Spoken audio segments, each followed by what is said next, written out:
तर मंडळी नमस्कार, स्वागत आहे तुमचं आजच्या या नवीन व्हिडिओमध्ये। माझं नाव प्रथमेश आत्मने आणि मी आज तुम्हाला एक नवीन गाडीबद्दल इन्फॉर्मेशन देणार आहे। ती म्हणजे टाटा नेक्सॉन iCNG।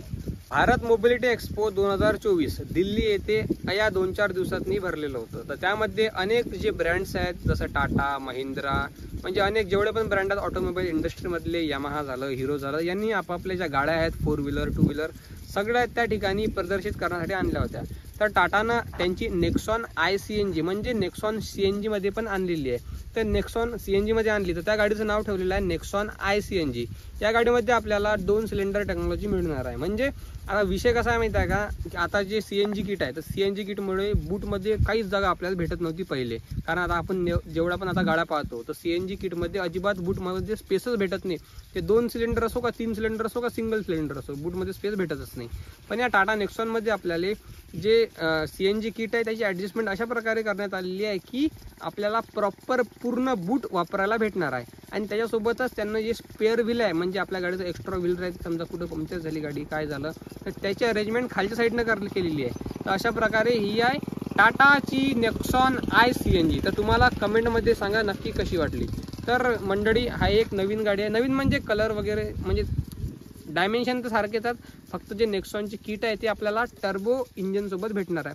म्हणजे टर्बो इंजिन सोबत CNG हे फक्त यावेळेस टाटानंच केलेलं आहे। तर मंडळी या गाडीची आपल्याला जे लेंथ आहे ना ते भेटते 4308 mm 4308 mm ठीकठाक लेंथ आहे। ठीकठाक म्हणजे सेडानची कशी लेंथ असते तशा प्रकारे आपल्याला या गाडीची लेंथ भेटून जाते। आणि आपल्याला आता हे काही दिवसांनी गाडी रोडवर फिरताना दिसणार आहे, कारण आता टाटा कर्व म्हणजे क्रेज आहे लोकांनी टाटाचं, कारण गाडीच तशी आहे। त्यानंतर आता लेंथ जास्त आहे त्याच्यानं आपल्याला नाही का या गाडीचा बूट स्पेस चांगला पाहायला भेटते। म्हणजे 422 लिटरचं बूट स्पेस आपल्याला या गाडीत भेटून जाते।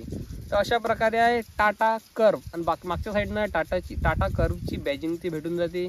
त्यानंतर आपल्याला गाडीचं एक्झॉस्ट वगैरे म्हणजे सगळे फीचर्स जे असतात नॉर्मल गाड्यांमध्ये ते पण भेटून जाते। फिट अँड फिनिशिंग त्या गाडीमध्ये आपल्याला चांगली भेटून जाते। आता इंटेरियर तो नंतर काय विषय आहे। तर मंडळी तुम्हाला व्हिडिओ कसा वाटला कमेंटमध्ये नक्की सांगा। आणि व्हिडिओ आवडला असेल चॅनलला लाईक करा, चॅनलला सबस्क्राईब करा, व्हिडिओला लाईक करा, कारण असेच मराठी व्हिडिओज तुम्हाला येत जातील। आणि माझा असा विचार आहे की थोड्याशा अशा फनी टाईपमध्ये जर इन्फॉर्मेशन भेटत असेल तुम्हाला कोणत्या गोष्टीची तर ते देण्याचा प्रयत्न करा। कारण आतापर्यंत या चॅनलवर हिंदी, आता विषय कसा होता या चॅनलचा, आतापर्यंत या चॅनलवर मी हिंदी व्हिडिओ टाकत होतो, पण हिंदी व्हिडिओतनी विषय काय आहे, हिंदी व्हिडिओ लोकांना जास्त ताण आहे। पहिले लोकांचे व्हिडिओ पहा, मग ते शोधा, स्क्रिप्ट लिहा हिंदीतनी, आणि आपली मातृभाषा मराठी आहे त्याच्यानं मला वाटलं की आपल्या लोकांपर्यंत पण माहिती पोचली पाहिजे। म्हणजे ते फनी टाईपमध्ये म्हणा कशा बिना पण आपल्या लोकांपर्यंत, मराठी लोकांपर्यंत माहिती पोचली पाहिजे। तर हा उद्देश आहे नेमका। तर तुम्हाला कसा वाटला व्हिडिओ नक्की सांगा। आणि आता ठीक आहे, मग राम राम, भेटू नंतरच्या व्हिडिओत। तुम्हाला कशी वाटली ही गाडी कमेंटमध्ये नक्की सांगा। आणि जर तुम्ही या चॅनलवर नवीन असाल तर चॅनलला नक्की सबस्क्राईब। आजच्या व्हिडिओत एवढंच, भेटू नंतरच्या व्हिडिओमध्ये। जय हिंद, वंदे मातरम।